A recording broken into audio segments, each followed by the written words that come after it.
श्रीगुरुभ्यो नमः। हरिः ओम्। अस्पृष्टदोषगन्धाय कल्याणगुणसिन्धवे नमो नमो भक्तमुक्ति दायिने शेषशायिने शमयन् भवसन्तापं रमयन् साधुचातकान् कृष्णमेघकृपादृष्टि वृष्ट्या पुष्णातु मामपि बुद्धिर्बलं यशोधैर्यं निर्भयत्वम् अरोगता अजाड्यं वाक्पटुत्वं च हनुमत्स्मरणाद् भवेत्। अभ्रमं भङ्गरहितं अजडं विमलं सदा आनन्दतीर्थमतुलं भजे तापत्रयापहम्। यस्य वाक्कामधेनुर्नः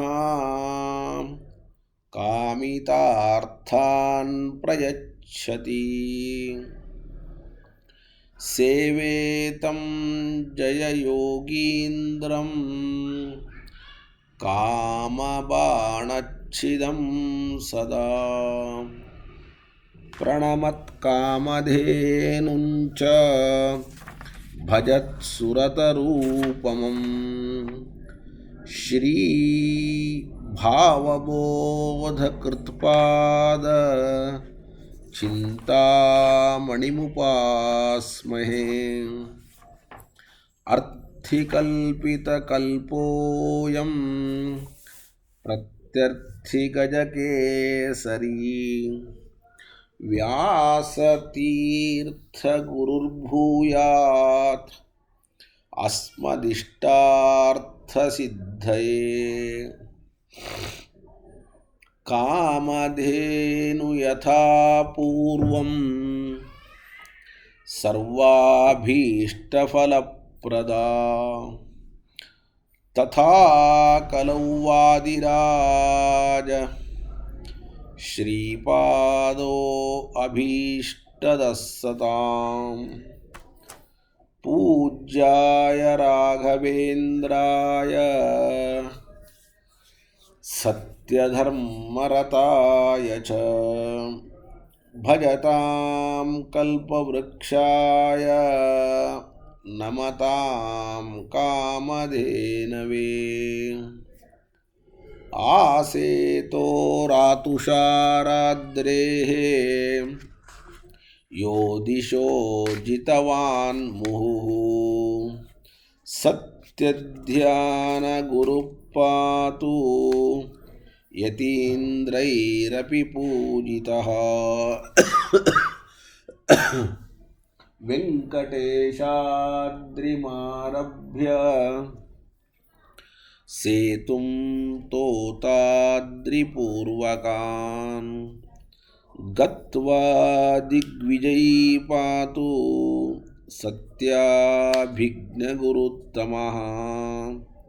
सत्याभिघ्नकराब्जोत्थान् पञ्चाशद्वर्षपूजकान् सत्यप्रमोदतीर्थार्यान् नौमिन्यायसुधारतान्।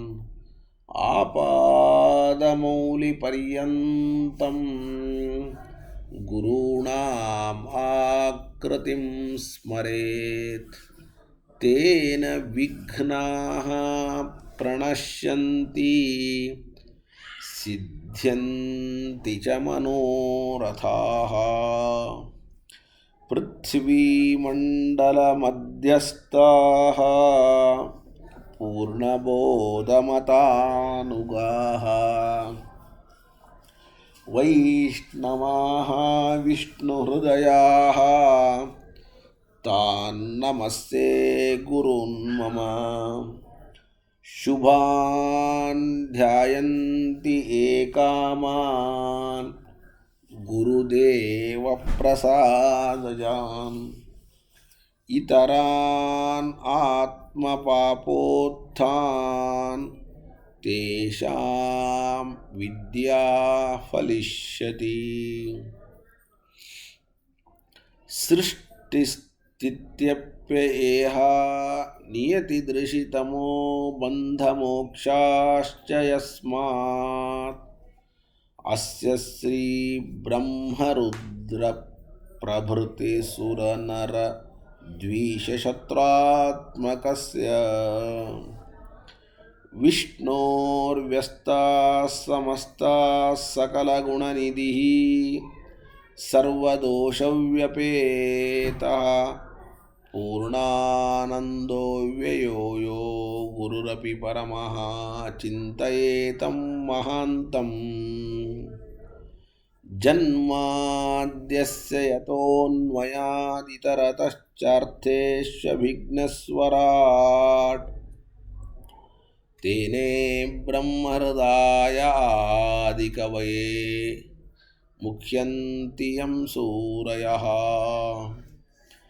तेजो वारिमृदां यथा विनिमयो यत्र त्रिसर्गो मृषा धाम्ना स्वेन सदा निरस्तकुहकं सत्यं परं धीमहि श्रीगुरुभ्यो नमः हरिः ओम हरिः ओम हरिः ओम ಶ್ರೀಮದ್ಭಾಗವತದ ಪಂಚಮಸ್ಕಂದದ 6ನೇ ಅಧ್ಯಾಯದ 8ರಿಂದ 12ರವರೆಗೆ ಇರುವಂತಹ ಏನು ಗದ್ಯ ಭಾಗ ಇದೆಯೋ ಆ ಗದ್ಯ ಭಾಗದ ಅರ್ಥವನ್ನು ಈಗಾಗಲೇ ತಿಳಿದಾಗಿದೆ.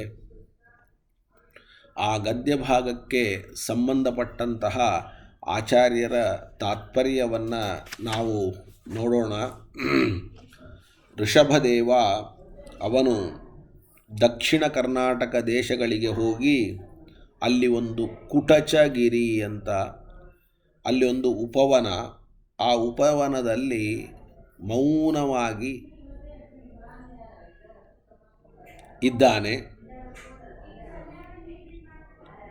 ಒಂದು ದಿನ ಗಾಳಿಯ ವೇಗಕ್ಕೆ ಬಿದಿರುಗಳ ತಿಕ್ಕಾಟದಿಂದ ಕಾಳ್ಗಿಚ್ಚು ಉತ್ಪಾದನೆ ಆಗಿದೆ. ಅದರಲ್ಲಿ ಋಷಭದೇವ ಪ್ರವೇಶವನ್ನು ಮಾಡಿದ್ದಾನೆ.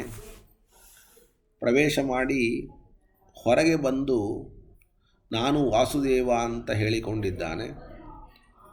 ಅಲ್ಲಿಯ ಒಬ್ಬ ದೊರೆ ನಾನು ವಾಸುದೇವ ಅಂತ ಋಷಭನಾಮಕ ಪರಮಾತ್ಮ ಹೇಳಿದ್ದನ್ನು ತಪ್ಪಾಗಿ ಅರ್ಥೈಸಿಕೊಂಡು ತಾನು ವಾಸುದೇವ ಅಂತ ಪಾಖಂಡ ಮತ ಅಂತ ಒಂದು ಮತ,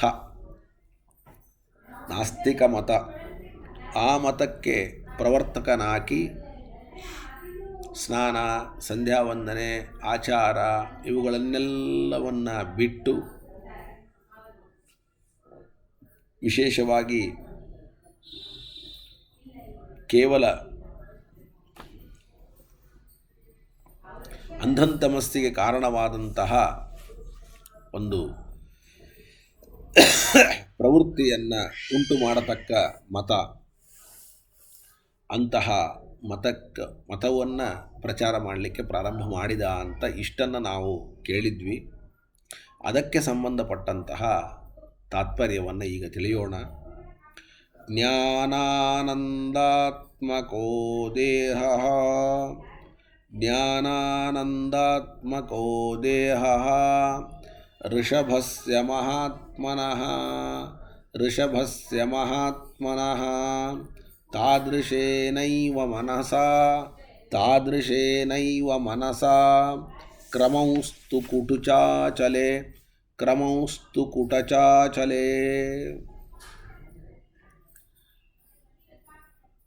ವೃಷಭದೇವನ ಜ್ಞಾನಾನಂದಾತ್ಮಕವಾದ ದೇಹ, ಅವನು ಸಾಕ್ಷಾತ್ ಪರಮಾತ್ಮ, ಪರಮಾತ್ಮನಿಗೆ ಜ್ಞಾನಾನಂದಾತ್ಮಕವಾದ ದೇಹವನ್ನು ಬಿಟ್ಟು ಬೇರೆ ದೇಹ ಇರಲಿಕ್ಕೆ ಸಾಧ್ಯ ಇಲ್ಲ. ಅದೇ ರೀತಿಯಾಗಿ ಜ್ಞಾನಾನಂದಾತ್ಮಕವಾದ ಮನಸ್ಸು, ನಮಗೂ ಜಡವಾದ ದೇಹ, ಜಡವಾದ ಮನಸ್ಸು, ಸ್ವರೂಪಾತ್ಮಕವಾದ ದೇಹ, ಸ್ವರೂಪಾತ್ಮಕವಾದ ಮನಸ್ಸು ಎರಡೆರಡು ಇರ್ತದೆ. ಆದರೆ ಪರಮಾತ್ಮನಿಗೆ ಕೇವಲ ಜ್ಞಾನಾನಂದಾತ್ಮಕವಾದ ಶರೀರ, ಜ್ಞಾನಾನಂದಾತ್ಮಕವಾದದ್ದೇ ಮನಸ್ಸು. ಆ ಮನಸ್ಸಿನಿಂದ ಕುಟಚಾದ್ರಿಯಲ್ಲಿ ಸಂಚಾರ ಮಾಡ್ತಾ ದಾವಾಗ್ನಿ ಅಂದರೆ ಕಾಡ್ಗಿಚ್ಚು, ಆ ಕಾಡ್ಗಿಚ್ಚಿನಲ್ಲಿ ಪ್ರವೇಶ ಮಾಡಿ ಆ ಅಗ್ನಿಯಲ್ಲಿ ಇದ್ದು ಆ ಕಾಡಿನಲ್ಲಿರುವಂತಹ ಎಲ್ಲ ಚರಾಚರಗಳನ್ನು ಕೂಡ ಅಗ್ನಿಯ ಮೂಲಕ ಸುಟ್ಟು ಹಾಕಿದ. ದಾವಾಗ್ನಿಂ ಅನುವಿಶ್ಯಾತ ತತ್ರಸ್ಥಃ ಪ್ರಾದಃ ಜಗತ್ ಏವಮಗ್ನೇರಭಿವ್ಯಕ್ತಃ ತಸ್ಥೋ ವಿಷ್ಣುಃ ಸನಾತನಃ. ಹೀಗೆ ಅಗ್ನಿಯಲ್ಲಿ ಸನಾತನನಾದ ವಿಷ್ಣು ಪ್ರವೇಶ ಮಾಡಿ ಅನಂತರದಲ್ಲಿ ಅಗ್ನಿಯಿಂದ ಹೊರಗೆ ಒಂದು ಕ್ಷಣ ಅಭಿವ್ಯಕ್ತನಾಗಿ ತಾನು ಋಷಭದೇವ ಅನ್ನುವುದನ್ನು ಯಾರಿಗೂ ಗೊತ್ತಾಗದೇ ಇದ್ದಂತೆ ಅದನ್ನು ಮುಚ್ಚಿಟ್ಟು ಇಂದಿಗೂ ಕೂಡ ಆ ಕುಟಚಾದ್ರಿಯ ಉಪವನದಲ್ಲಿ ಧರ್ಮಾಚರಣೆಯನ್ನು ಮಾಡ್ತಾ ಇದ್ದಾನೆ. ತಾನು ಸಾಕ್ಷಾತ್ ಪರಮಾತ್ಮ ವಾಸುದೇವ, ತಾನು ವಾಸುದೇವನಾದದ್ದರಿಂದ ನಾನು ವಾಸುದೇವ ಅಂತ ನಿರ್ದುಷ್ಟವಾದ ಮತವನ್ನು ಕೂಡ ಪ್ರತಿಪಾದಿಸ್ತಾ ಇದ್ದಾನೆ. ವಾಸುದೇವ ಅನ್ನೋದಕ್ಕೂ ಅವನು ಪ್ರವರ್ತನೆ ಮಾಡುವ ಮತ ನಿರ್ದುಷ್ಟ ಅನ್ನೋದಕ್ಕೂ ಒಂದು ಸಂಬಂಧ ಇದೆ. ಯಾಕೆಂದರೆ ಸತ ನಿರ್ದುಷ್ಟವಾದ ಮತವನ್ನು ಆಸ್ಥಿತಃ ಪ್ರತಿಪಾದನೆ ಮಾಡ್ತಾ ಇದ್ದಾನೆ. ಒಬ್ಬ ಪುರುಷ, ದಿವ್ಯ ಪುರುಷ ಅಗ್ನಿಯಿಂದ ಅಭಿವ್ಯಕ್ತನಾಗಿ ಬಂದು ನಾನೇ ವಾಸುದೇವ ಅಂತಂತ ಇದ್ದಾನೆ. ಇದನ್ನು ಅಲ್ಲಿ ಇರತಕ್ಕಂತಹ ಅರ್ಹನ್ ಅಂತ ಆ ರಾಜನ ಹೆಸರು, ಆ ಪ್ರದೇಶದ ರಾಜ, ಅವನು ಕೆಟ್ಟ ರಾಜ. ಅದನ್ನು ಕೇಳಿ ನಾನು ವಾಸುದೇವ ಅಂತ ತನ್ನನ್ನೇ ವಾಸುದೇವ ಅಂತ ತಿಳಿದುಕೊಂಡು ಬಿಡ್ತಾನೆ. ನೋಡಿ, ಋಷಭತ್ವೇನ ಸಂಗೋಪ್ಯ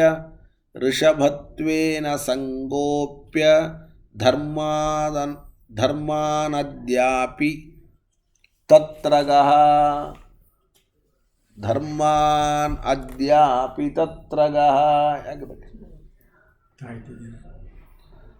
ಧರ್ಮಾನತ್ರಾಪಿ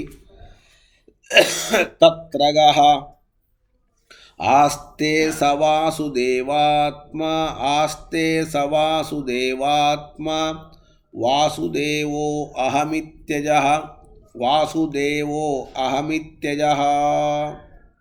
ಸದಾ ಸ್ಥಿತಸ್ಥಿತಿಂ ತಾಂತು ಶುಶ್ರಾವಾರ್ಹೋ ದುರಾತ್ಮವಾನ್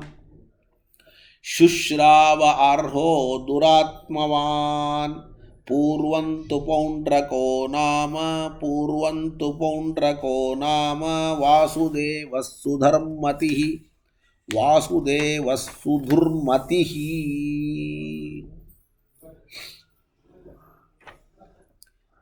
ಈ ಅರ್ಹನ್ ಅನ್ನತಕ್ಕಂತಹ ರಾಜ ದುಷ್ಟ. ಅವನು ನಾನು ವಾಸುದೇವ ಅಂತ ಪರಮಾತ್ಮ ಹೇಳಿದ್ದನ್ನು, ಋಷಭದೇವ ಹೇಳಿದ್ದನ್ನು ತಪ್ಪಾಗಿ ತಿಳಿದು ತಾನೇ ವಾಸುದೇವ ಅಂತ ಅನ್ನಲ್ಲ. ಅವನು ಯಾರು ಅಂತಂದರೆ ಶ್ರೀಮದಾಚಾರ್ಯರು ಹೇಳ್ತಾರೆ, ಇವ ಹಿಂದೆ ಪೌಂಡ್ರಕ ವಸುದೇವ ಪುತ್ರನಾಗಿದ್ದ. ಪೌಂಡ್ರಕ ವಾಸುದೇವ ಅಂತಲೇ ಇವನ ಹೆಸರು. ಇವನಿಗೆ ಪೂರ್ವಜನ್ಮದ ಸ್ಮರಣೆ ಇದೆ. ಪೂರ್ವಜನ್ಮದ ಸ್ಮರಣೆ ಇದ್ದದ್ದರಿಂದ ಆ ರಾಜ 2 ಪಾಷಂಡ ಮತಗಳನ್ನು ಸ್ಥಾಪನೆ ಮಾಡಿದ. 2 ಪಾಷಂಡ ಮತಗಳನ್ನು. ಒಂದು ವಾಸುದೇವ ಎಂಬ ಹೆಸರಿನ ದುಷ್ಟಮತ. ನಾನೇ ವಾಸುದೇವ ಅಂತ ತನಗೆ ವಾಸುದೇವತ್ವವನ್ನು ಪ್ರತಿಪಾದಿಸುವ, ಜೀವನಿಗೆ ಬ್ರಹ್ಮತ್ವವನ್ನು ಪ್ರತಿಪಾದಿಸುವ ಮತ. ಅದು ತನಗಾಗಿ. ಇನ್ನು ಲೋಕಕ್ಕೆ ಅರ್ಹತಾ ಎಂಬ ಹೆಸರಿನ ಇನ್ನೊಂದು ಮತ, ಅದನ್ನು ಸ್ಥಾಪನೆ ಮಾಡಿದ. ಅವನ ಶಿಷ್ಯ ಪ್ರಶಿಷ್ಯ ಕ್ರಮು ಅಂತ. ಅವನು ದುರ್ಬುದ್ಧಿ, ತಾನೊಬ್ಬನೇ ವಾಸುದೇವ ಅಂತ ಹೇಳುವ ಆರ್ಹತನ ಮತ ಸರಿಯಲ್ಲ ಅಂತ ತಿಳಿದು ಎಲ್ಲ ಜೀವರು ವಾಸುದೇವರು, ಅವನೊಬ್ಬನೇ ಯಾಕೆ ವಾಸುದೇವ ಆಗಬೇಕು, ಎಲ್ಲ ಜೀವರಾಶಿಗಳು ವಾಸುದೇವರು ಅಂತ ಎಲ್ಲ ಜೀವರಿಗೂ ವಾಸುದೇವ ಸ್ವರೂಪತ್ವವನ್ನು ಹೇಳಲಿಕ್ಕೆ ಪ್ರಾರಂಭ ಮಾಡಿದ. ಇದು ಅವತ್ತಿನಿಂದ ನಡೆದು ಬಂದದ್ದು. ಜಾತಿಸ್ಮರೋದ್ವಿದಾಶಾಸ್ತ್ರಂ ಪಾಷಂಡಂ ನಿರ್ಮಮೇ ನೃಪಃ ಏಕಂತು ವಾಸುದೇವಾಖ್ಯಂ ವಾಸುದೇವೋ ಅಹಮಿತ್ಯಪಿ ಕುತ್ಸಿತಂ ವಾಸುದೇವತ್ವ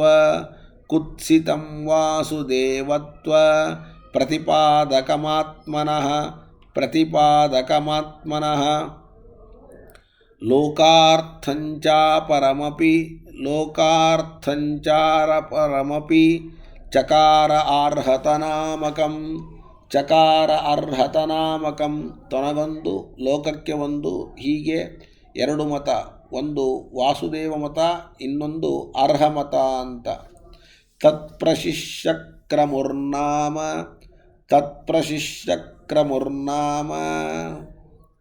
ನ ಜಾನನ್ ತನ್ಮತಂ ಪರಂ. ನಾನೇ ವಾಸುದೇವ ಅಂತ ಹೇಳುವ ಮತ ವಾಸುದೇವ ಮತ. ಅವನೊಬ್ಬನೇ ತನ್ನನ್ನು ಮಾತ್ರ ವಾಸುದೇವ ಅಂತ ಹೇಳ್ಕೊಳ್ತಾನೆ. ಉಳಿದ ಜೀವರಾಶಿಗಳು ಯಾಕೆ ವಾಸುದೇವ ಆಗಬಾರದು, ಎಲ್ಲ ಜೀವರಾಶಿಗಳು ಕೂಡ ವಾಸುದೇವ ಆಗಲಿ ಅಂತ ವಾಸುದೇವಾತ್ಮತಾಂ ಸರ್ವಜೀವಾನಾಂ ಅವದತ್ಕುದೀಃ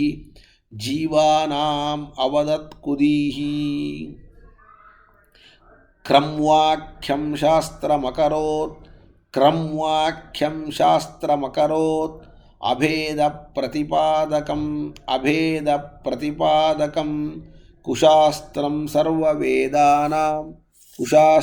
ಸರ್ವವೇದಾನಂ ವಿರುದ್ಧಂ ತಾಮಸಾಲಯಂ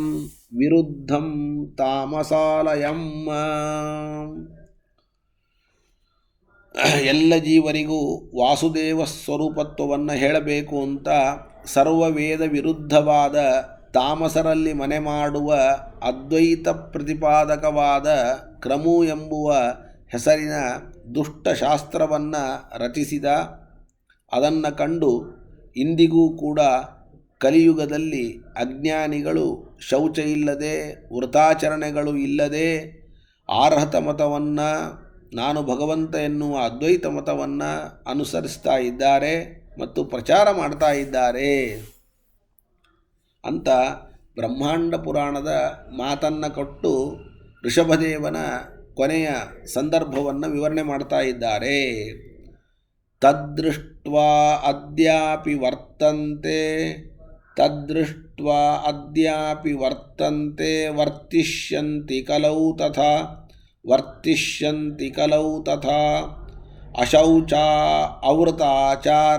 ಅಶೌಚಾವೃತಾಚಾರ ವಾಸುದೇವೋ ಅಹಮಿತ್ಯಪಿ ಇತಿ ಬ್ರಾಹ್ಮೇ.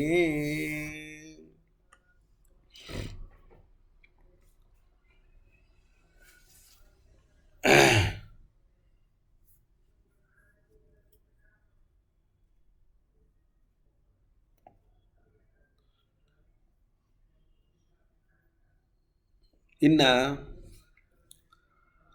ಭಾರತ ಭೂಮಿಯ ವೈಶಿಷ್ಟ್ಯವನ್ನು ಭಾಗವತ ಹೇಳ್ತದೆ. ವೈಶಿಷ್ಟ್ಯವೇನೆಂದರೆ ಭಾರತ ಭೂಮಿಯಲ್ಲಿ ಪುಣ್ಯಕರ್ಮಕ್ಕೆ ವಿಶೇಷವಾದ ಮಹತ್ವ ಇದೆ. ಪಾಪಕರ್ಮಕ್ಕೂ ಅಷ್ಟೇ. ಪುಣ್ಯವನ್ನು ಮಾಡಿದರೂ 100 ಪಟ್ಟು ಜಾಸ್ತಿ, ಪಾಪವನ್ನು ಮಾಡಿದರೂ 100 ಪಟ್ಟು ಜಾಸ್ತಿ. ಆದರೆ ಬೇರೆ ಖಂಡಗಳಲ್ಲಿ ಮಾಡಿದ ಕರ್ಮಗಳಿಗೆ ಪುಣ್ಯವೂ ಇಲ್ಲ, ಪಾಪವೂ ಇಲ್ಲ. ಇದನ್ನು ನಾವು ಜೋರಾಗಿ ಹೇಳುವ ಹಾಗೆಯೂ ಕೂಡ ಇಲ್ಲ. ಅಹೋ ಭುವ ಸಪ್ತ ಸಮುದ್ರವತ್ಯಾ, ಅಹೋ ಭುವ ಸಪ್ತ ಸಮುದ್ರವತ್ಯಾ, ದ್ವೀಪೇಷು ವರ್ಷೇಷ್ವಧಿ ಪುಣ್ಯಮೇತತ್, ದೀಪೇಷು ವರ್ಷೇಷ್ವಧಿ ಪುಣ್ಯಮೇತತ್, ಗಾಯಂತಿ ಯತ್ರತ್ಯ ಜನಾ ಮುರಾರೇಃ, ಗಾಯಂತಿ ಯತ್ರತ್ಯ ಜನಾ ಮುರಾರೇಃ, ಕರ್ಮಾಣಿ ಭದ್ರಾಣ್ಯವತಾರಯಂತಿ, ಕರ್ಮಾಣಿ ಭದ್ರಾಣ್ಯವತಾರಯಂತಿ. 7 ಸಮುದ್ರಗಳು, ಸಪ್ತಸಾಗರಗಳು, ಸಪ್ತಸಾಗರಗಳಿಂದ ಯುಕ್ತವಾದ ಭೂಮಿಯ ಎಲ್ಲ ದ್ವೀಪಗಳಲ್ಲಿಯೂ ಎಲ್ಲ ವರ್ಷಗಳಲ್ಲಿಯೂ ಈ ಭಾರತ ವರ್ಷವೇ ಅಧಿಕ ಪುಣ್ಯ,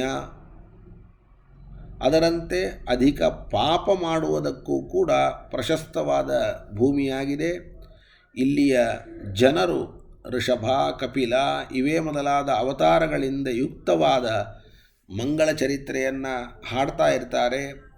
ಕೆಲವರು ನಿಂದನೆಯೂ ಮಾಡ್ತಾರೆ. ನಿಂದನೆ ಮಾಡಿಕೊಂಡು ಪಾಪ ಸಾಧನೆಯನ್ನು ಮಾಡ್ತಾರೆ. ಹಾಡಿ ಹೊಗಳಿ ಪುಣ್ಯವನ್ನು ಕೂಡ ಸಂಪಾದನೆಯನ್ನು ಮಾಡ್ತಾರೆ. ಈ 14ನೇ ಶ್ಲೋಕದಲ್ಲಿ ಅಧಿಪುಣ್ಯಮೇತತ್ ಅಂತ ಒಂದು ಪದ ಇದೆ. ಆ ಅಧಿಪುಣ್ಯಂ ಅಂದರೆ ಏನು ಅಂದರೆ ಪುಣ್ಯಕರ್ಮಕ್ಕೆ ಭಾರತದಲ್ಲಿ ಅಧಿಕ ಪುಣ್ಯಫಲ ಅಂತ ಹೇಳ್ತಾ ಇದೆ. ಆದರೆ ಭಾರತ ಕರ್ಮಭೂಮಿಯಾಗಿದ್ದರಿಂದ ಇಲ್ಲಿ ಪಾಪಕರ್ಮಕ್ಕೆ ಅಷ್ಟೇ ಅಧಿಕ ಪಾಪಫಲವೂ ಇದೆ ಅನ್ನೋದನ್ನು ಹೇಳಿಲ್ಲ. ಬರೀ ಪುಣ್ಯಕರ್ಮಕ್ಕೆ ಮಾತ್ರ ಪ್ರಾಶಸ್ತ್ಯ ಇದೆ. ಸ್ವಲ್ಪ ಪುಣ್ಯ ಮಾಡಿದರೂ ಬಹಳ ಆಗತ್ತೆ ಆ ಪುಣ್ಯ ಅಂತ. ಆದರೆ ಪುಣ್ಯಕರ್ಮ ಮಾಡಿದರೆ ಅದು ಬಹಳ ಹೇಗಾಗತ್ತೋ ಹಾಗೆ ಪಾಪಕರ್ಮ ಮಾಡಿದರೂ ಅದು ಜಾಸ್ತಿ ಆಗ್ತದೆ. ಪಾಪ ಏನು ಕಡಿಮೆ ಆಗೋದಿಲ್ಲ, ಅದು ಆಗ್ತದೆ. ಆದರೆ ಈ 14ನೇ ಶ್ಲೋಕದಲ್ಲಿ ಅದನ್ನು ಸ್ಪಷ್ಟವಾಗಿ ಹೇಳಿಲ್ಲ. ಆದರೆ ಬ್ರಹ್ಮಾಂಡ ಪುರಾಣದ ಮಾತಿನ ಪ್ರಕಾರ ಅದನ್ನೂ ಕೂಡ ಹೇಳದೇ ಇದ್ದರೂ ಕೂಡ ಉಪಲಕ್ಷಣೆಯ ಭಾಗವತಕ್ಕೆ ಅರ್ಥ ಅಂತ ನಾವು ತಿಳಿದುಕೊಳ್ಳಬೇಕು. ಅದನ್ನು ಶ್ರೀಮದಾಚಾರ್ಯರು ಹೇಳ್ತಾ ಇದ್ದಾರೆ. ವಿಶೇಷಾದ್ ಭಾರತೆ ಪುಣ್ಯಂ,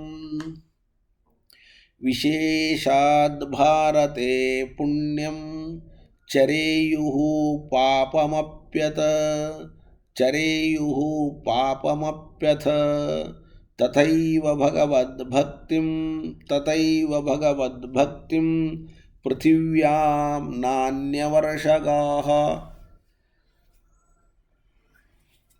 ಪೃಥಿವ್ಯಾಂ ನಾನ್ಯವರ್ಷಗಾಃ ಇತಿ ಬ್ರಹ್ಮಾಂಡೇ. ಈ ಭೂಲೋಕದಲ್ಲಿ ವಿಶೇಷವಾಗಿ ಭಾರತ ವರ್ಷದಲ್ಲಿಯೇ ಜನರು ಅಧಿಕ ಪುಣ್ಯವನ್ನು, ಅಧಿಕ ಪಾಪವನ್ನು, ಹಾಗೇ ಅಧಿಕವಾದ ಭಗವದ್ಭಕ್ತಿಯನ್ನು ಕೂಡ ಸಂಪಾದನೆ ಮಾಡ್ತಾರೆ.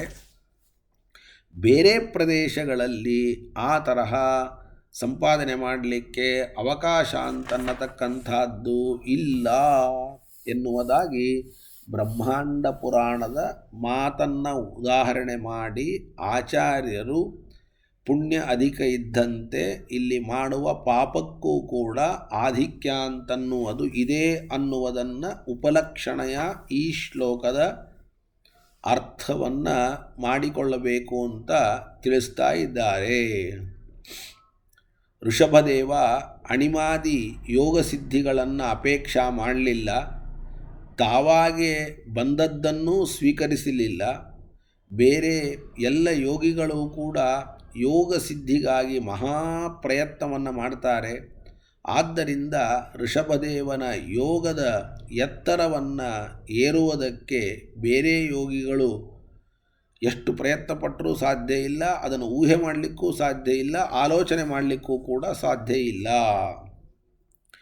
ಕೋನ್ವಸ್ಯ ಕಾಷ್ಟಾಂ ಅಪರೋ ಅನುಗಚ್ಚೇತ್, ಕೋನ್ವಸ್ಯ ಕಾಷ್ಟಾಂ ಅಪರೋ ಅನುಗಚ್ಚೇತ್, ಮನೋರಥೇನಾಪ್ಯಭವಾಯ ಯೋಗಿ, ಮನೋರಥೇನಾಪ್ಯಭವಾಯ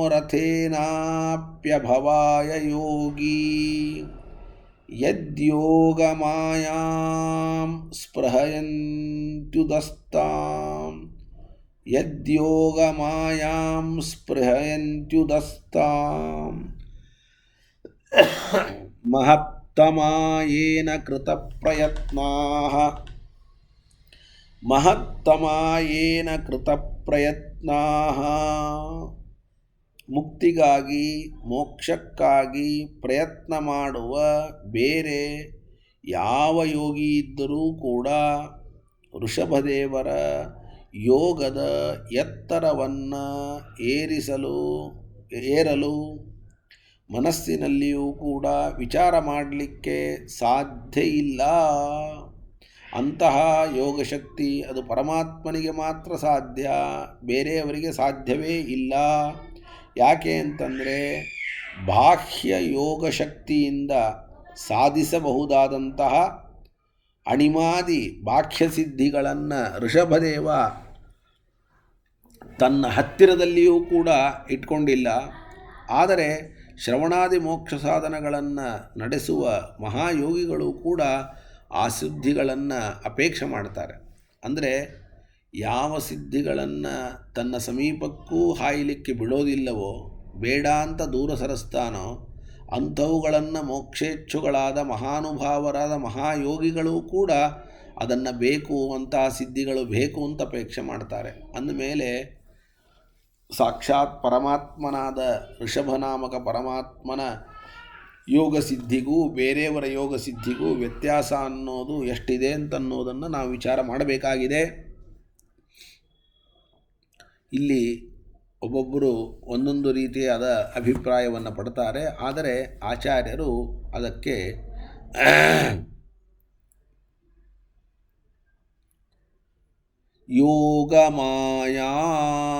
ಯೋಗಮಾಯಾ ಫಲಂ, ಯೋಗಮಾಯಾ ಅನ್ನೋದಕ್ಕೆ ಯೋಗಮಾಯೆಯ ಫಲವಾದ ಅಂತ ಅರ್ಥ. ಇನ್ನು ಭಗವಂತನ ಸ್ವರೂಪಭೂತವಲ್ಲದ ಅಣಿಮಾದಿ ಯೋಗ ಸಿದ್ಧಿಯನ್ನು ಋಷಭದೇವ ಎಂದೂ ಕೂಡ ಸ್ವೀಕಾರ ಮಾಡೋದಿಲ್ಲ ಅಂತ ಅರ್ಥ. ಹೊರತು ಸ್ವರೂಪಭೂತವಾದ ಅಣಿಮಾದಿ ಸಿದ್ಧಿಗಳನ್ನು ಅವನು ಬಿಡ್ತಾನೆ ಅಂತ ಅರ್ಥ ಅಲ್ಲ, ಬಿಟ್ಟು ಬಿಡೋದಿಲ್ಲ. ನಿತ್ಯೋದಸ್ತ ಯೋಗಶಕ್ತಿ, ನಿತ್ಯೋದಸ್ತ ಯೋಗಶಕ್ತಿ ಅನಪೇಕ್ಷಂ ಫಲಂ ಯತಃ, ಅನಪೇಕ್ಷಂ ಫಲಂ ಯತಃ ನಿತ್ಯಸ್ವರೂಪಭೂತಾಪಿ, ನಿತ್ಯಸ್ವರೂಪಭೂತಾಪಿ ಬಹಿಫಲವಿವರ್ಜನಾತ್, ಬಹಿಫಲವಿವರ್ಜನಾತ್ ಅಕಮೇತ್ಯುಚ್ಯತೆ ಯದ್ವತ್, ಅಕಮೇತ್ಯುಚ್ಯತೆ ಯದ್ವತ್ ಮೋಕ್ಷಫಲವಿವರ್ಜನಾತ್, ಮೋಕ್ಷಫಲವಿವರ್ಜನಾತ್ ಇತಿ ಪಾದ್ಮೇ. ಯೋಗಶಕ್ತಿ ಋಷಭದೇವನಿಗೆ ನಿತ್ಯ ಸ್ವರೂಪಭೂತವಾದದ್ದು, ಆದರೂ ನಿತ್ಯ ಪರಿತ್ಯಕ್ತವಾಗಿದೆ. ಅವನು ಬಿಟ್ಟು ಬಿಟ್ಟಿದ್ದಾನೆ. ಸ್ವರೂಪಭೂತನೂ ಹೌದು, ಬಿಟ್ಟು ಬಿಟ್ಟಿದ್ದಾನೆ. ಯಾಕೆಂದರೆ ಸ್ವರೂಪಭೂತವಲ್ಲದ ಫಲವನ್ನು ಅವನು ಪರಿತ್ಯಾಗವನ್ನು ಮಾಡ್ತಾನೆ. ನಿವೃತ್ತ ಕರ್ಮ ಫಲವಾಗಿ ಮೋಕ್ಷ ಲಭಿಸಿದರೂ ಕಾಮ್ಯಕರ್ಮ ಫಲವಾಗಿ ಅದು ಸಿಗದೇ ಇದ್ದದ್ದರಿಂದ ಅಕರ್ಮ ಅಂತ ಮೋಕ್ಷವನ್ನು ಕರೀತಾರೆ. ಮೋಕ್ಷಕ್ಕೆ ಅಕರ್ಮ ಅಂತ ಹೆಸರು. ಮೋಕ್ಷಕ್ಕೆ ಯಾಕ್ರಿ ಅಕರ್ಮ ಅಂತ ಹೆಸರು? ಅಲ್ಲಿ ಯಾರೂ ಕರ್ಮವನ್ನೇ ಮಾಡೋದಿಲ್ವಾ ಅಂತ ಹಂಗರ್ಥ ಅಲ್ಲ. ಯಾರು ಸಕಾಮ ಕರ್ಮ ಮಾಡ್ತಾರೆ ಅಂತಹ ಸಕಾಮ ಕರ್ಮ ಮಾಡುವವರಿಗೆ ಸಿಗದ ಲೋಕ, ಆದ್ದರಿಂದ ಅಕರ್ಮ. ಅಂದರೆ ನಿಷ್ಕಾಮ ಕರ್ಮವನ್ನು ಮಾಡುವವರಿಗೆ ಮಾತ್ರ ಸಿಗುವುದು ಮೋಕ್ಷ, ಸಕಾಮ ಕರ್ಮವನ್ನು ಮಾಡುವವರಿಗೆ ಮೋಕ್ಷವು ಸಿಗೋದಿಲ್ಲ. ಆದ್ದರಿಂದ ಅದನ್ನು ಅಕರ್ಮ ಎನ್ನುವುದಾಗಿ ಕರೀತಾ ಇದ್ದಾರೆ. ಅದರಂತೆ ಇಲ್ಲಿಯೂ ಕೂಡ ಪರಮಾತ್ಮನಿಗೆ ಯೋಗಶಕ್ತಿ ಇದೆ, ಯೋಗಶಕ್ತಿ ಇಲ್ಲ ಅಂತ ಎರಡನ್ನೂ ಕೂಡ ನಾವು ಹೇಳಬೇಕು ಅಂತ ಅಭಿಪ್ರಾಯ.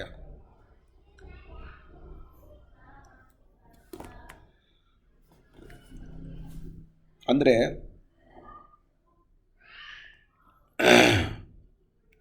ಸ್ವರೂಪಭೂತವಾದದ್ದನ್ನು ಬಿಡೋದಿಲ್ಲ,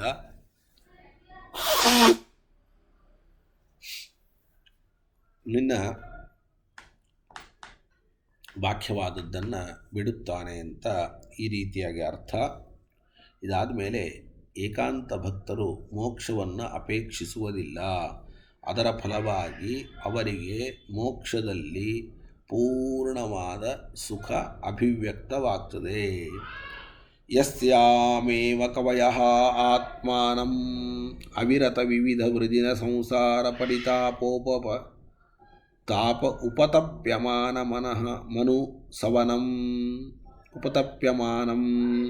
ಅನುಸವನಂ ಯಸ್ಯಾಮೇವ ಕವಯಃ ಆತ್ಮಾನಂ ಅವಿರತ ವಿವಿಧ ವೃಜಿನ ಸಂಸಾರ ಪರಿತಾಪ ಉಪತಪ್ಯಮಾನಂ ಅನುಸವನಂ ಸ್ನಾಪಯಂತಹ ತಯೈವ ಪರಯಾ ನಿರ್ವೃತ್ಯ ಹ್ಯಾಪವರ್ಗೀಕಂ ಆತ್ಯಂತಿಕಂ ಪರಮಪುರುಷಾರ್ಥಮಪಿ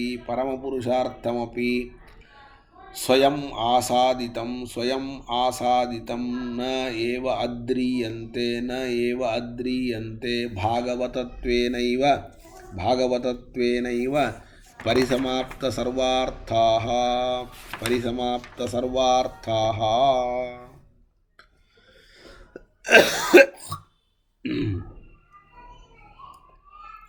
ನಿರಂತರವಾಗಿ ಬರುವ ನಾನಾ ಪಾಪಜನ್ಯವಾದ ಸಂಸಾರ ತಾಪತ್ರಯದಿಂದ ಬೇಯುವ ಮನಸ್ಸನ್ನು ಆ ಏಕಾಂತ ಭಕ್ತರಸದಲ್ಲಿ ಮುಳುಗಿಸುತ್ತಾ ಆ ಭಕ್ತಿಯಿಂದಲೇ ಅಭಿವ್ಯಕ್ತವಾಗುವ ಅತ್ಯುತ್ಕೃಷ್ಟವಾದ ಸ್ವರೂಪ ಸುಖವನ್ನು ಅನುಭವಿಸುವ ಜ್ಞಾನಿಗಳಿಗೆ ಕೊನೆಯಲ್ಲಿ ಮೋಕ್ಷ ಸುಖ ಬೇಡ ಅಂತಂದರೂ ಬರ್ತದೆ.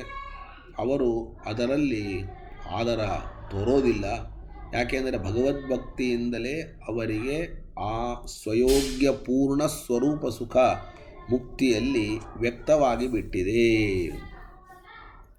ಇಲ್ಲಿ ಬೇರೆ ವ್ಯಾಖ್ಯಾನಕಾರರು ಭಕ್ತಿಯನ್ನೇ ಪರಮಪುರುಷಾರ್ಥ ಅಂತಂತ ಅದರ ಮುಂದೆ ಮೋಕ್ಷವನ್ನು ಗೌಣ ಅಂತಂತಾರೆ. ಭಕ್ತಿಯೇ ಪರಮಪುರುಷಾರ್ಥ, ಅದರ ಮುಂದೆ ಮೋಕ್ಷ ಗೌಣ.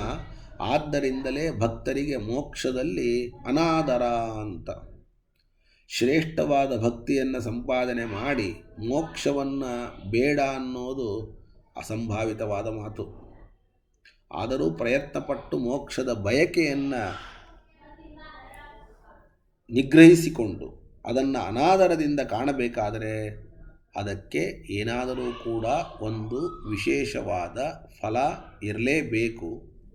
ಇದರ ಬಗ್ಗೆ ಬೇರೆ ವ್ಯಾಖ್ಯಾನಕಾರರು ತಲೆ ಕೆಡಿಸಿಕೊಂಡಿಲ್ಲ. ಆಚಾರ್ಯರು ಆ ವಿಶೇಷ ಕಾರಣ ಏನು ಅನ್ನೋದನ್ನು ತಮ್ಮ ತಾತ್ಪರ್ಯದಲ್ಲಿ ತಿಳಿಸ್ತಾ ಇದ್ದಾರೆ.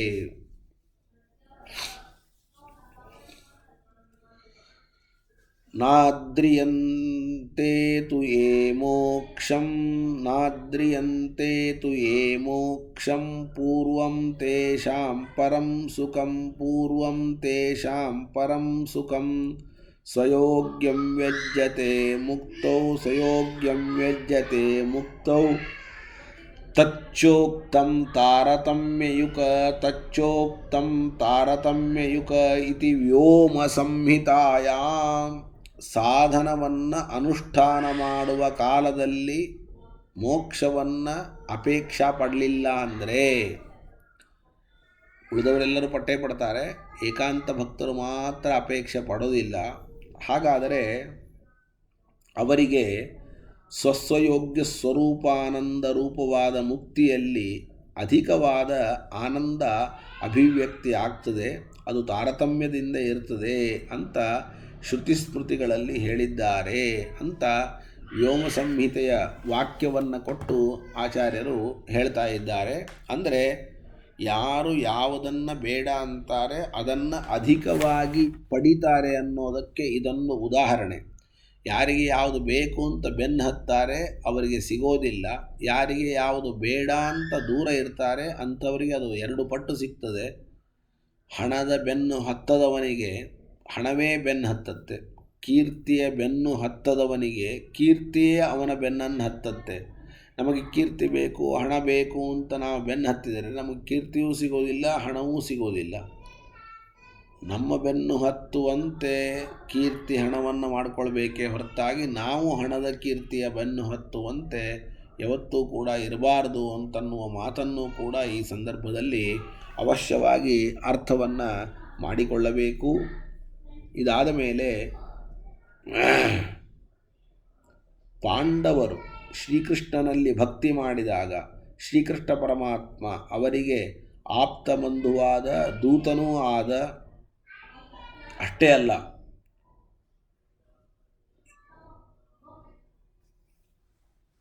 ಎಲ್ಲವೂ ಆಗಿದ್ದಾನೆ. ಅವನಿಗೆ ಪಾಂಡವರಿಗೆ ಎಲ್ಲನೂ ಆಗಿದ್ದಾನೆ.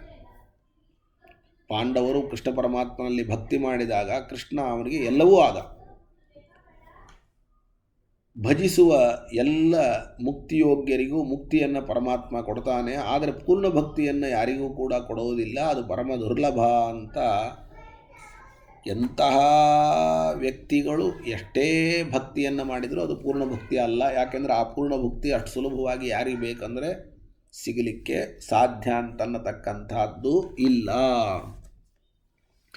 ರಾಜನ್ ಪತಿರ್ಗುರುರಲಂ ಭವತಾಂ ಯದೂನಾಂ, ರಾಜನ್ ಪತಿರ್ಗುರುರಲಂ ಭವತಾಂ ಯದೂನಾಂ, ದೇವಪ್ರಿಯ ಕುಲಪತಿ ಕ್ವಚ ಕಿಂಕರೋ ವಹ, ದೇವಪ್ರಿಯ ಕುಲಪತಿ ಕ್ವಚ ಕಿಂಕರೋ ವಹ, ಅಸ್ತೇವ ಮಂಗ ಭಗವಾನ್ ಭಜತಾಂ ಮುಕುಂದೋ, ಅಸ್ತ್ವೇವ ಮಂಗ ಭಗವಾನ್ ಭಜತಾಂ ಮುಕುಂದೋ, ಮುಕ್ತಿಂ ದದಾತಿ ಕರ್ಹಿಚಿತಿ ಸ್ಮ ನ ಭಕ್ತಿಯೋಗಂ, ಮುಕ್ತಿಂ ದದಾತಿ ಕರ್ಹಿಚಿತ್ ಸ್ಮ ನ ಭಕ್ತಿಯೋಗಂ.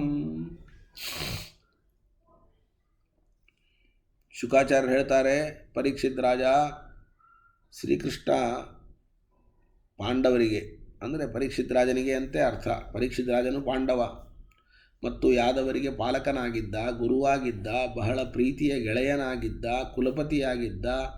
ಕೆಲವೊಮ್ಮೆ ನಿಮಗೆ ಸೇವೆಯನ್ನು ಕೂಡ ಮಾಡಿದ್ದಾನೆ, ಸೇವೆ ಮಾಡಿ ಸೇವಕನಾಗಿದ್ದಾನೆ. ಆದರೆ ಅವನು ಭಜಿಸುವವರಿಗೆ ಮುಕ್ತಿಯನ್ನು ಕೂಡ ಪರಮಾತ್ಮ ಕೊಡ್ತಾನೆ. ಆದರೆ ಇಷ್ಟೆಲ್ಲ ಮಾಡಿದರೂ, ನಿಮ್ಮ ಕಾಲು ತೊಳೆದರು, ಎಲೆ ಬಳದರು, ಪೂರ್ಣ ಭಕ್ತಿ ಯೋಗವನ್ನು ಮಾತ್ರ ಯಾರಿಗೂ ಕೊಡೋದಿಲ್ಲ. ಚತುರ್ಮುಖ ಬ್ರಹ್ಮದೇವರಿಗೆ ಮಾತ್ರ, ಇನ್ಯಾರಿಗೂ ಸಾಧ್ಯ ಅಂತನ್ನತಕ್ಕಂಥದ್ದು ಇಲ್ಲ. ನೋಡಿ, ಸ್ವಲ್ಪ ನಿಧಾನವಾಗಿ ವಿಚಾರ ಮಾಡಿ.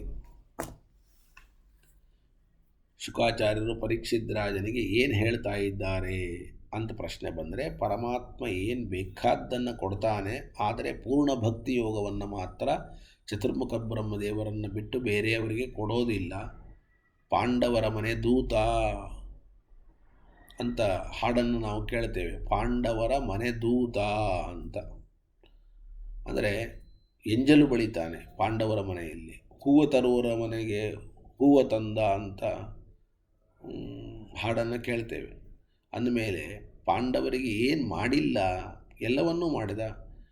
ಮತ್ತು ಪಾಂಡವರ ಆಳಾದ, ಪಾಂಡವರಿಗೆ ಅರ್ಜುನನಿಗೆ ಸಾರಥಿಯಾದ. ಅಂದಮೇಲೆ ನಾವು ಅಂದ್ಕೊಂಡಿರ್ತೀವಿ ಇಷ್ಟು ಪಾಂಡವರನ್ನು ಹಚ್ಚಿಕೊಂಡಿದ್ದಾನೆ ಅಂತಂದಮೇಲೆ ಅವರಿಗೆ ಪರಮಾತ್ಮ ಪೂರ್ಣ ಭಕ್ತಿಯನ್ನು ಕೊಟ್ಟಿರಬಹುದು ಅಂತ. ಅದು ಮಾತ್ರ ಯಾವ ಕಾರಣಕ್ಕೂ ಸಾಧ್ಯ ಇಲ್ಲ. ಏನೇ ಪಾಂಡವರಿಗೂ ಇವನಿಗೆ ಸಂಬಂಧ ಆದರೂ ಕೂಡ ಪೂರ್ಣ ಭಕ್ತಿ ಅಂತನ್ನೋದು ಚತುರ್ಮುಖ ಬ್ರಹ್ಮದೇವರಿಗೆ ಮಾತ್ರ ಮೀಸಲೆಯ ಹೊರತಾಗಿ ಬೇರೆ ಯಾರಿಗೂ ಕೂಡ ಸಾಧ್ಯ ಅಂತನ್ನತಕ್ಕಂಥದ್ದು ಇಲ್ಲ. ಇಲ್ಲಿ ಕೆಲವು ವ್ಯಾಖ್ಯಾನಗಳ ವಿಮರ್ಶೆಯನ್ನು ಮಾಡ್ತಾರೆ. ಪಾಂಡವರು ಹೆಚ್ಚು ಭಕ್ತಿ ಮಾಡಲಿಲ್ಲಂತೆ. ಭಕ್ತಿ ಮಾಡದೇ ಇದ್ದರೂ ಅವರಿಗೆ ಕೃಷ್ಣ ತನ್ನ ಪ್ರೀತಿಯನ್ನು ಕೊಟ್ಟ, ಅವರಿಗೆ ದೂತನೂ ಆದ ಅಂದ ಮೇಲೆ ಇನ್ನೇನು ಹೇಳಬೇಕು, ಹೆಚ್ಚಿಗೆ ಹೇಳೋ ಅವಶ್ಯಕತೆ ಇಲ್ಲ. ಬೇರೆಯವರು ಭಜಿಸಿದರೂ ಅವರಿಗೆ ಭಾವಪೂರ್ಣವಾದ ಭಕ್ತಿಯನ್ನು ನೀಡೋದಿಲ್ಲ. ಕೆಲವೊಮ್ಮೆ ಅದಕ್ಕಿಂತ ಅತಿ ಕಡಿಮೆಯಾದ ಮುಕ್ತಿಯನ್ನೇ ಕೊಡ್ತಾನೆ. ಯಾಕೆಂದರೆ ಭಕ್ತಿ ದೊಡ್ಡದು, ಮುಕ್ತಿ ಕಡಿಮೆ. ಅವರಿಗೆ ಭಕ್ತಿಯನ್ನು ಕೊಡೋದಿಲ್ಲ. ಭಕ್ತಿಯನ್ನು ಅಂತ ಮುಕ್ತಿಯನ್ನು ಬಯಸದಿರುವ ಶುದ್ಧ ಭಕ್ತರಿಗೆ ಮಾತ್ರ ಭಕ್ತಿಯನ್ನು ಕೊಡ್ತಾನೆ ಅಂತ ಹೇಳ್ತಾರೆ. ಆದರೆ ಪಾಂಡವರು ಕೃಷ್ಣನಲ್ಲಿ ಭಕ್ತಿಯನ್ನು ಮಾಡಿಲ್ಲ ಅನ್ನೋದು ಮಾತ್ರ ತಪ್ಪು. ಪೂರ್ಣವಾದ ಭಕ್ತಿ ಮಾಡಿಲ್ಲ, ಯಾರೂ ಮಾಡೋದಿಲ್ಲ ಅಂತ ಹೇಳಿಬಿಟ್ಟಿದ್ದೀವಿ.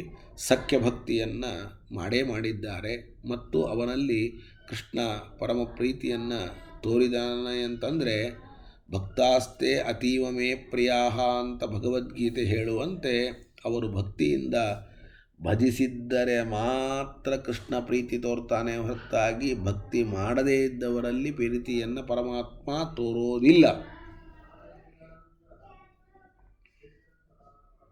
ಯಾರು ಭಜನೆ ಮಾಡ್ತಾರೆ ಅವರಿಗೆ ಭಕ್ತಿಯನ್ನು ಕೊಡೋದಿಲ್ಲ, ಮುಕ್ತಿಯನ್ನು ಕೊಡ್ತಾನೆ ಅಂದರೆ ಈ ಮಾತು ಅತ್ಯಂತ ವಿರುದ್ಧವಾದ ಮಾತು.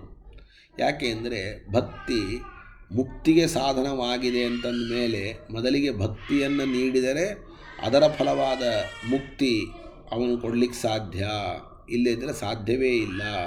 ಆದ್ದರಿಂದ ಕೆಲವೊಮ್ಮೆ ಮುಕ್ತಿಯನ್ನು ನೀಡ್ತಾನೆ, ಭಕ್ತಿಯನ್ನು ನೀಡೋದಿಲ್ಲ ಅಂತ ಶ್ಲೋಕದ ಅಭಿಪ್ರಾಯವಲ್ಲ.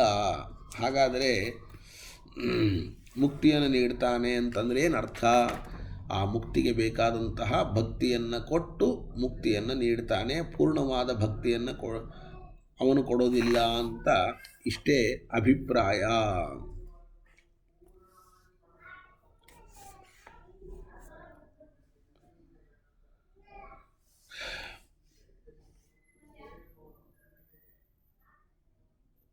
ಬ್ರಹ್ಮಣೋ ಅನ್ಯಸ್ಯ ನೋ ಪೂರ್ಣಾಂ ದದ್ಯಾದ್ಭಕ್ತಿಂ ಜನಾರ್ದನಃ. ಬ್ರಹ್ಮಣೋನ್ಯಸ್ಯ ನ ಪೂರ್ಣಾಂ ದದ್ಯಾದ್ಭಕ್ತಿಂ ಜನಾರ್ದನಃ. ಮುಕ್ತಿಂ ದದಾತಿ ಸರ್ವೇಷಾಂ, ಮುಕ್ತಿಂ ದದಾತಿ ಸರ್ವೇಷಾಂ. ಉಚ್ಚಾನಾಂ ಕೋಹ್ಯದೀಶಿತಾ, ಉಚ್ಚಾನಾಂ ಕೋಹ್ಯದೀಶಿತಾ ಇತಿ ಬ್ರಹ್ಮತರ್ಕೇ. ಪೂರ್ಣ ಭಕ್ತಿಯನ್ನು ಪರಮಾತ್ಮ ಬ್ರಹ್ಮನ ದೇವರನ್ನು ಬಿಟ್ಟು ಬೇರೆಯವರಿಗೆ ಕೊಡೋದಿಲ್ಲ. ಮುಕ್ತಿಯನ್ನು ಯೋಗ್ಯರಾದವರಿಗೆ ಎಲ್ಲರಿಗೂ ಕೊಡ್ತಾನೆ. ಬ್ರಹ್ಮನೊಬ್ಬನೇ ಪೂರ್ಣ ಭಕ್ತಿಗೆ ಯೋಗ್ಯ. ಯಾಕೆ ಅಂದರೆ ಉತ್ತಮಾಧಿಕಾರಿಗಳಿಗೆ ಎಲ್ಲರಕ್ಕಿಂತ ಹೆಚ್ಚು ವಿಶೇಷವಾಗಿ ಭಕ್ತಿ ಪ್ರೇರಕನಾದವನು ಅವನೇ ಅಂತ ಬ್ರಹ್ಮತರ್ಕದ ಮಾತನ್ನು ಹೇಳಿ ಸಮರ್ಥನೆಯನ್ನು ಮಾಡ್ತಾ ಇದ್ದಾರೆ. ಇತಿ ಶ್ರೀಮದಾನಂದತೀರ್ಥ ಭಗವತ್ಪಾದಾಚಾರ್ಯ ವಿರಚಿತೆ ಶ್ರೀಮದ್ಭಾಗವತ ತಾತ್ಪರ್ಯ ನಿರ್ಣಯ ಪಂಚಮಸ್ಕಂದೆ ಷಷ್ಠೋಧ್ಯಾಯ ಸಂಪೂರ್ಣ ಶ್ರೀಕೃಷ್ಣಾರ್ಪಣಮಸ್ತು. ಇನ್ನು ಏಳನೇ ಅಧ್ಯಾಯದ ಸಾರ, ಋಷಭದೇವನ ನಂತರ ಭರತ ಅವನು ಈ ರಾಜ್ಯಕ್ಕೆ ಚಕ್ರವರ್ತಿಯಾದ. ಅವನಿಂದಲೇ ಅಂಜನಾಭಖಂಡ, ಅದು ಭಾರತ ಖಂಡ ಅಂತ ಕರೆಸಿಕೊಳ್ತು. ಅವನು ವಿಶ್ವರೂಪನ ಮಗಳಾದ ಪಂಚಜನಿ ಅಂತ ಆಕಿನ್ನ ಮದುವೆಯಾದ. ಅವಳಲ್ಲಿ ಸುಮತಿ, ರಾಷ್ಟ್ರಭೃತ, ಸುದರ್ಶನ, ಆವರಣ, ಧೂಮ್ರಕೇತು ಅಂತ 5 ಜನ ಮಕ್ಕಳನ್ನು ಪಡೆದಿದ್ದಾನೆ. ಎಲ್ಲ ಪ್ರಜೆಗಳನ್ನು ಕೂಡ ಅತ್ಯಂತ ಪ್ರೀತಿಯಿಂದ ಕಾಪಾಡ್ತಾ, ಯಜ್ಞಾದಿಗಳನ್ನು ಆ ಕಾಲದಲ್ಲಿ ತಪ್ಪದೇ ಮಾಡ್ತಾ,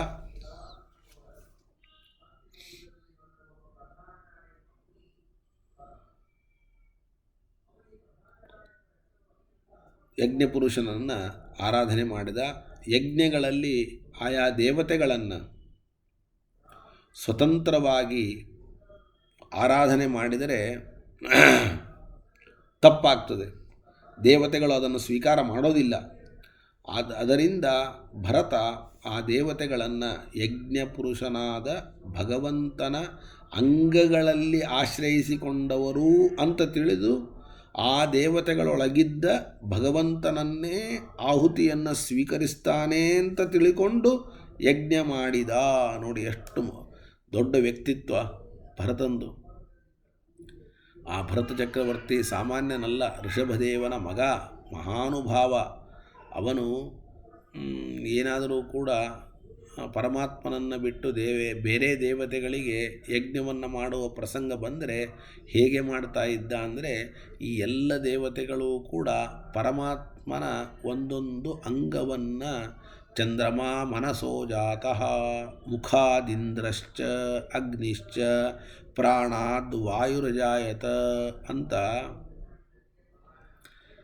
ಪರಮಾತ್ಮನ ಒಂದೊಂದು ಅವಯವಗಳಿಂದ ಜನಿಸಿದವರು, ಒಂದೊಂದು ಅವಯವಗಳನ್ನು ಆಶ್ರಯಿಸಿಕೊಂಡಿದ್ದವರು ದೇವತೆಗಳು ಅಂತ ಆ ದೇವತೆಗಳನ್ನು ಚಿಂತನೆ ಮಾಡಿ ಆ ದೇವತೆಗಳ ಅಂತರ್ಯಾಮಿಯಾದ ಪರಮಾತ್ಮನೇ ನಾನು ದೇವತೆಗಳಿಗೆ ಕೊಡುವಂತಹ ಆಹುತಿಯನ್ನು ಸ್ವೀಕಾರ ಮಾಡ್ತಾನೆ.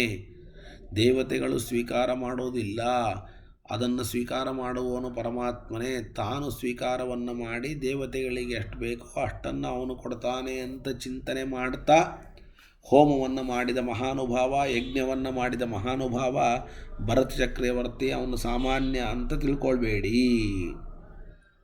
ಬರೀ ಯಜ್ಞ ಮಾಡಿ ಯಜ್ಞ ಫಲವನ್ನು ಪರಮಾತ್ಮನಿಗೆ ಅರ್ಪಣೆ ಮಾಡ್ತಾ ಇದ್ದ.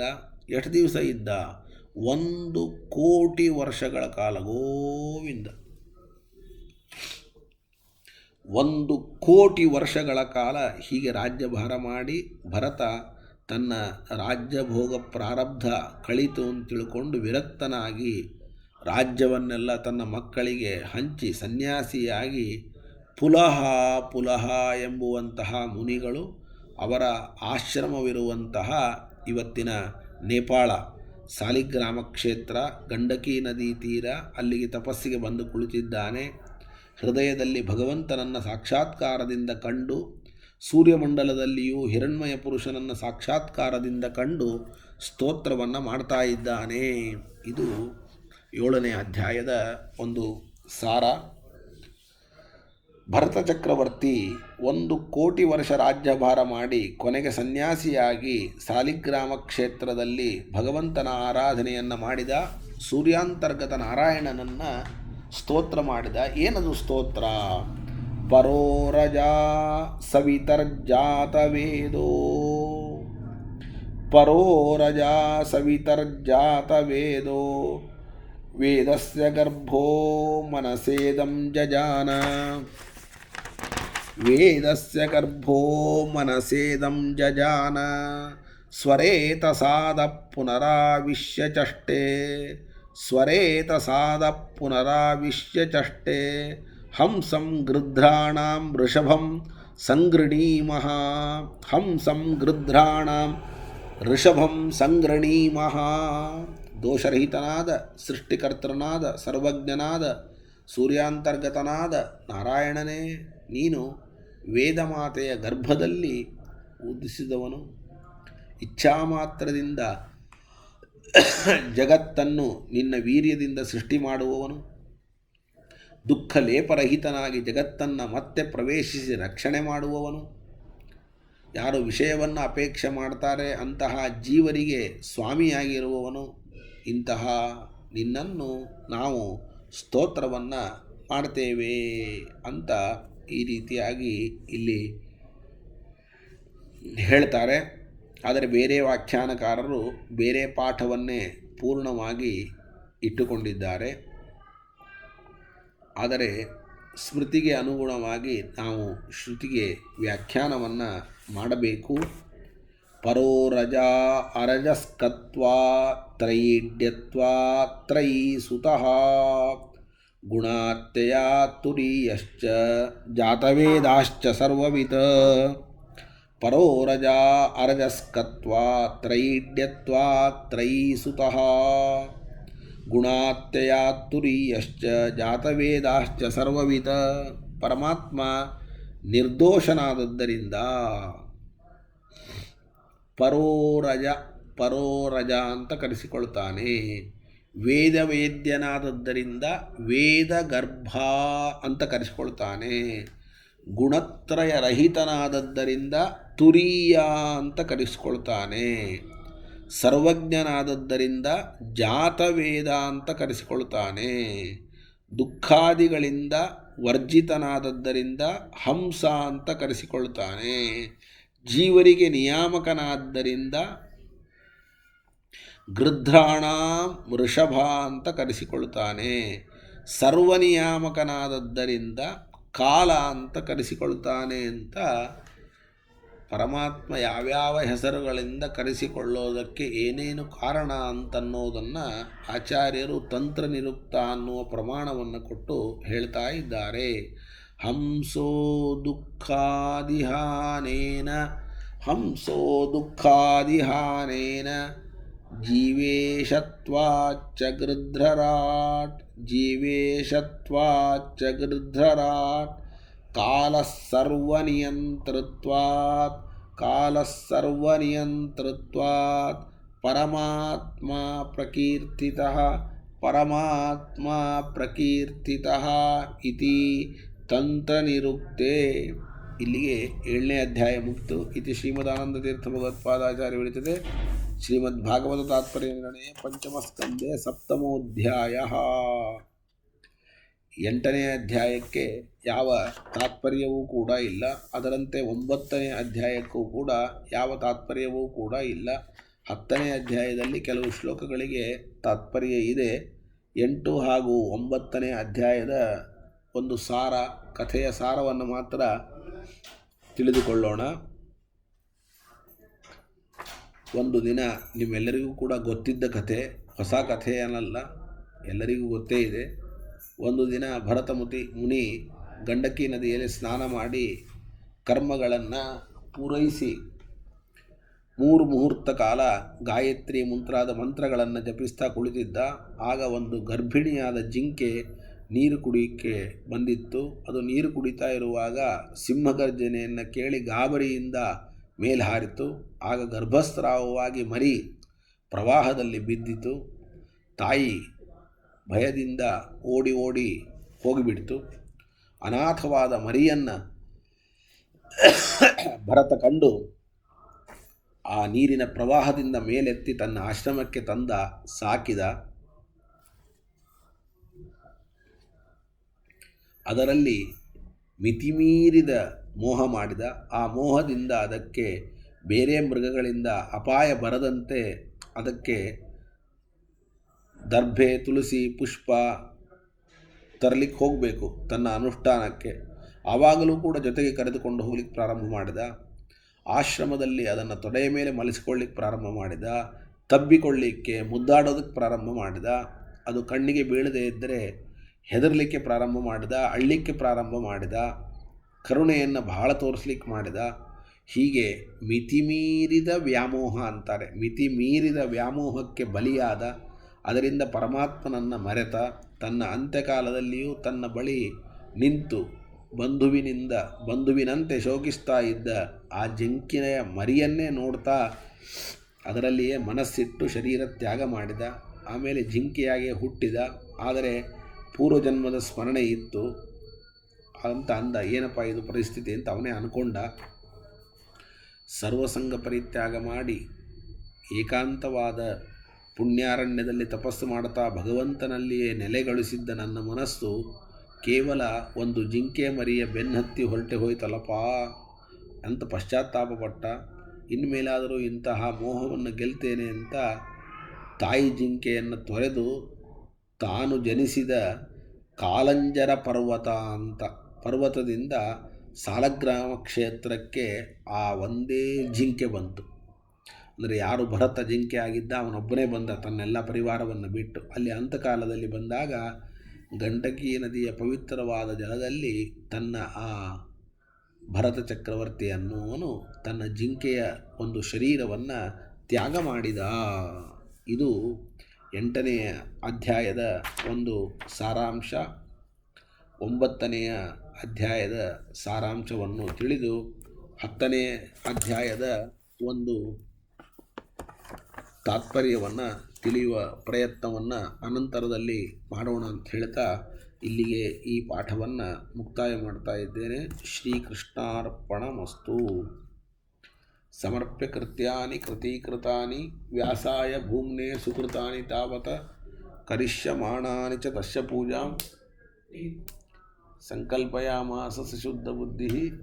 ಬ್ರಹ್ಮಾರ್ಪಣಂ ಬ್ರಹ್ಮಹವಿ ಬ್ರಹ್ಮಾಗ್ನೌ ಬ್ರಹ್ಮಣಾಹುತಂ ಬ್ರಹ್ಮೈವ ತೇನ ಗಂತವ್ಯಂ ಬ್ರಹ್ಮಕರ್ಮ ಸಮಾಧಿನ ನಾಹಂ ಕರ್ತಾ ಹರಿಕರ್ತ ತತ್ಪೂಜಾ ಕರ್ಮ ಚಾಖಿಲಂ ತಥಾಪಿ ಮತ್ಕೃತಾ ಪೂಜಾ ತತ್ಪ್ರಸಾದೇನ ನಾನ್ಯಥಾ ತದ್ಭಕ್ತಿಸ್ತತ್ಫಲಂ ಮಹ್ಯಂ ತತ್ಪ್ರಸಾದ ಪುನಃ ಪುನಃ ಕರ್ಮನ್ಯಾಸೋ ಹರಾವೇವಂ ವಿಷ್ಣೋಸ್ತೃಪ್ತಿಕರಃ ಸದಾ. ಶುಭಾನ್ ಧ್ಯಾಯಂತಿ ಏಕಾಮಾನ್ ಗುರುದೇವ ಪ್ರಸಾದಜಾನ್ ಇತರಾನ್ ಆತ್ಮಪಾಪೋತ್ಥಾನ್ ತೇಷಾಂ ವಿದ್ಯಾ ಫಲಿಷ್ಯತಿ. ಹರಯೇ ನಮಃ ಹರಯೇ ನಮಃ ಹರಯೇ ನಮಃ. ಶ್ರೀಕೃಷ್ಣಾರ್ಪಣಮಸ್ತು.